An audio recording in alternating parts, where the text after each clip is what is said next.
everyone, tara at samahan nyo na naman ako tayo magluluto ng isang masarap na ulam. So ayan, ito ang ating mga sangkap, sibuyas, bawang, luya at syempre meron tayo ditong gulay na okra. So yan, at meron din tayo ditong talong at ampalaya. So ayan, maraming gulay ang ating isasawag sa ating lulutuing ulam ngayon. At syempre ito yung ating isda na tilapia. So ayan, hugasan na natin yan mabuti at ayan, nakaprepare na yan. Nalagyan na rin natin yan ng asin para talaga namang malasa yung ating isda. So ayan, ito naman yung ating kawali at i-prepare na natin dyan yung ating mga isda. So yan, lalagay na natin yan dyan kasi ang lulutuin nating ulam ngayon ay paksiw. So kailangan lagay na natin yan dyan lahat-lahat para isang kuluan lang yan. Dire-diretso na yan hanggang sa maluto. So ayan, prepare na natin yung mga isda. 3 piraso lang yan dahil apat lang naman kami dito sa bahay. So yan. At syempre nalagay natin yung mga isda, lagay na rin natin yung ating mga gulay. Ayan, o di ba mas marami yung mga gulay kaysa sa isda. Okay lang yan kasi mas maganda, maraming gulay tayong kakainin. So yan, mas healthy. So yan, syempre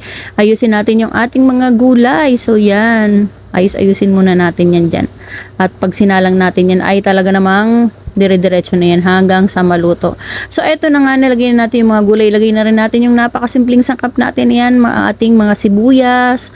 Lalagay na rin natin yung ating bawang at syempre yung ating luya. So ayan, napakasimple lang ng sangkap, diba? At syempre dapat madaming sangkap para talaga namang malasang malasa. Kahit simpleng sangkap, basta wag nyong tipirin, ay talaga namang malasang malasa yan. So ayan, na-prepare na natin yan. At syempre ayan, lalagyan din natin yan ng konting asin. So yan, para naman may lasa din yung ating gulay kasi yung isda nalagyan natin yun ng asin.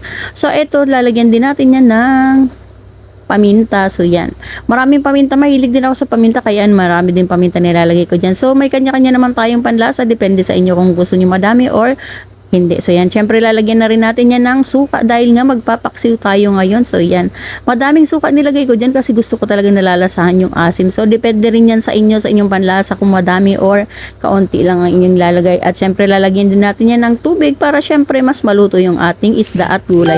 So eto na nga, na-prepare na natin yan, nakasalang na yan sa kawali at syempre ayan na, kumukulo na yan. O diba talaga namang dinagdagan ko yan ng siling labuyo kasi nga mahilig ako sa sili, kaya ayan, madaming siling labuyo ang nilagay ko dyan.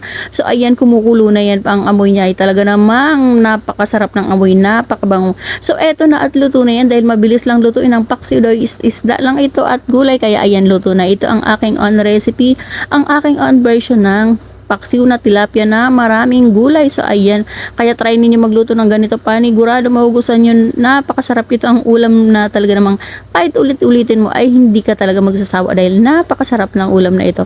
So ito ang ating Pinoy dish. Shout out to all my subscribers. Thank you for watching and support my small channel.